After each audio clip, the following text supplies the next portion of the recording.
যেদিন আপনার স্বাক্ষর অটোগ্রাফে রূপান্তরিত হবে, সেদিন বুঝবেন আপনি সফল। দুনিয়া আপনার সম্বন্ধে কি ভাবছে সেটা তাদের ভাবতে দিন। আপনি আপনার লক্ষ্যগুলিতে দৃঢ় থাকুন। দুনিয়া একদিন আপনার পায়ের সম্মুখে হবে। দুঃসময়ে কোনো অপমান গায়ে মাখতে হয় না। সুসময় আসলে তাকে চোখে আঙুল দিয়ে দেখিয়ে দিন।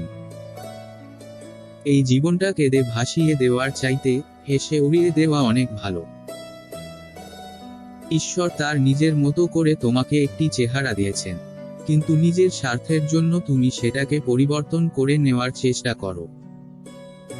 অসৎ লোকেরা কাউকে সৎ মনে করে না, সবাইকে নিজের মতো ভাবে। এই জাতীয় লোকের সঙ্গে দূরত্ব বজায় রাখাই শ্রেয়।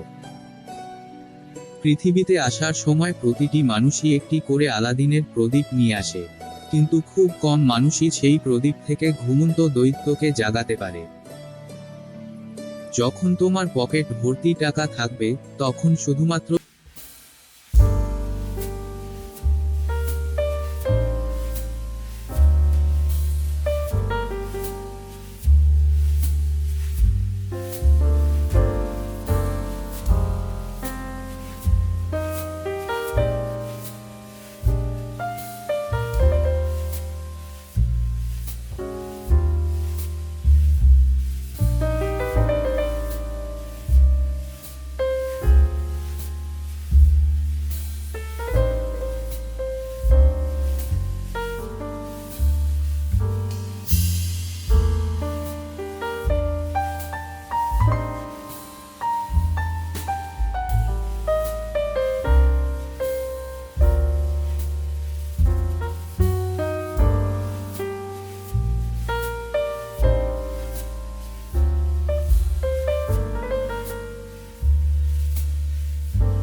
তিনজনের কাছে কখনো গোপন কথা বলিও না। 1. স্ত্রীকে, 2. মূর্খকে, 3. শত্রুকে।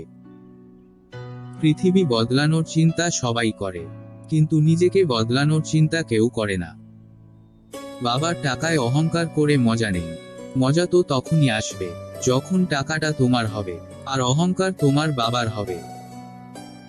জীবনে আর যাই করুন, অশিক্ষিতের সাথে ঝগড়া করবেন না। জিততে তো পারবেনই না, উল্টে আপনার নিজের সম্মানহানি হবে। বিদ্যা হলো সবচেয়ে বড় সম্পদ। বিদ্যা শুধু আমাদের নিজেরই উপকার করে না, প্রত্যক্ষ এবং পরোক্ষভাবে গোটা সমাজের কল্যাণ সাধন করে। কিছু লোক মহান সাফল্য অর্জন করে তা প্রমাণ করে যে অন্যরাও এটি অর্জন করতে পারে। ভুলেও কখনো আত্মীয়ের বাড়ি ঘন ঘন যাবেন না, কারণ আপনি যে সহজলভ্য নন সেটা মাথায় রাখুন। লোক আপনাকে সম্মান করতে বাধ্য হবে। হিংসা করে অন্যের ক্ষতি সহজেই করতে পারবে, কিন্তু কোনোদিনও নিজের উন্নতি করতে পারবে না। চেহারার প্রেমে পড়লে তাকে ভুলতে পারবে, কিন্তু কথার প্রেমে পড়ে গেলে তুমি তাকে ভুলতে পারবে না। যারা জলে ডুবে যাওয়ার ভয় তার সন্তানকে ডোবায় নামতে দেন না, কিভাবে সে সন্তান আটলান্টিক পাড়ি দেবে? সবচেয়ে কঠিন কাজ হচ্ছে নিজেকে চেনা, এবং সবচেয়ে সহজ কাজ হচ্ছে অন্যদেরকে উপদেশ দেওয়া। কারো কাছে নিজেকে ব্যাখ্যা করার দরকার নেই।